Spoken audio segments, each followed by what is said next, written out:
بسم اللہ الرحمن الرحیم۔ السلام علیکم۔ شب معراج 27 رجب سے پہلے قرآن کی یہ سورت پڑھو، اللہ ہزاروں کا نہیں کروڑوں کا مالک بنا دے گا۔ شب معراج جو 27 رجب کو آتی ہے، اسلام کی ایک نہایت اہم اور بابرکت رات ہے۔ یہ رات نبی کریم صلی اللہ علیہ وآلہ وسلم کی معراج کی رات ہے، جب آپ کو اللہ تعالیٰ نے آسمانوں کی سیر کرائی اور آپ صلی اللہ علیہ وآلہ وسلم پر نبوت کی تکمیل کی ذمہ داریوں میں اضافہ فرمایا۔ اس رات کی عبادت کا الگ ہی مرتبہ ہے، اور یہ رات مسلمانوں کے لیے دعا ہے، عبادت اور بخشش کی رات ہے۔ حضرت ابو ہریرہ رضی اللہ تعالیٰ عنہ سے روایت ہے کہ نبی کریم نے فرمایا، میری معراج کی رات میں نے اللہ تعالیٰ سے ملاقات کی، اور وہ رات ایسی ہے کہ جب بھی کسی مسلمان کی دعا وہاں کی جاتی ہے، اللہ اسے ضرور قبول کرتا ہے۔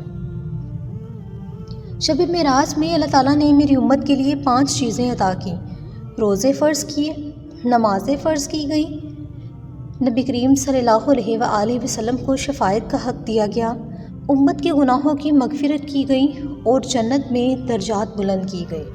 حضرت جابر رضی اللہ تعالیٰ عنہ سے روایت ہے کہ نبی کریم صلی اللہ علیہ وآلہ وسلم نے فرمایا، جو شخص 27 رجب کی رات میں نفل نماز پڑھے، اللہ تعالیٰ اس کی ہر دعا قبول فرماتا ہے۔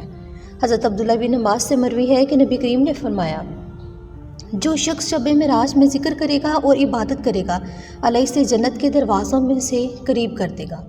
شب معراج کی رات میں جو مسلمان اللہ کے ذکر میں مشغول رہے گا، اس کی دعائیں ہر حالت میں قبول ہوں گی۔ شب معراج سے پہلے ان دنوں میں اگر کوئی شخص قرآن کی ایک خاص سورت پڑھتا ہے تو اس پر اللہ کی رحمتیں نازل ہوتی ہیں، اور اس کی زندگی میں برکت آتی ہے، اس کی زندگی میں رزق آتا ہے۔ اس سورت کی تلاوت کرنے سے اللہ تعالیٰ آپ کو رزق کی کشائش، مال و دولت میں برکت اور زندگی کی مشکلات سے نجات دے گا۔ 27 رجب سے پہلے 27 رجب تک آپ قرآن کی یہ مختصر سی سورت ہے، اس کی تلاوت کریں، اس کو پڑھیں، ہزاروں لاکھوں کا نہیں، اللہ آپ کو کروڑوں کا مالک بنا دے گا۔ اس سورت کی برکت سے، اس پیارے مہینے سے انشاءاللہ اللہ آپ سے راضی ہوں گے، خوش ہوں گے، اور آپ پر رزق کے بند دروازے کھول دیں گے۔ آپ لاکھوں کے نہیں کروڑوں کے مالک بن جائیں گے انشاءاللہ، اگر آپ پورے دل سے اس عمل کو کریں گے۔ تو ناظرین، قرآن کی یہ سورت جو ہے، سورت واقعہ ہے، روزانہ رات کو کم از کم ایک بار اس سورت کی تلاوت لازمی کر کے سوئیں۔ 27ویں پارے کی سورت ہے، وہ سورت جو گھر سے غربت، فکر فاقہ دور کرتی ہے۔ یہ سورت پڑھنے والا کبھی تنگ دست نہیں ہوتا۔ نبی کریم صلی اللہ علیہ وآلہ وسلم کی حدیث ہے کہ سورت واقعہ پڑھنے والا کبھی تنگ دستی میں، غربت میں، فکر و فاقے میں مبتلا نہیں ہوگا، کبھی کسی کا محتاج نہیں ہوگا، کیونکہ جو یہ سورت پڑھتا ہے، اللہ اسے غیب سے کھلاتا ہے، غیب سے پلاتا ہے، غیب سے اس کو رزق دیتا ہے، غیب سے اس کے لیے اسباب پیدا فرماتا ہے۔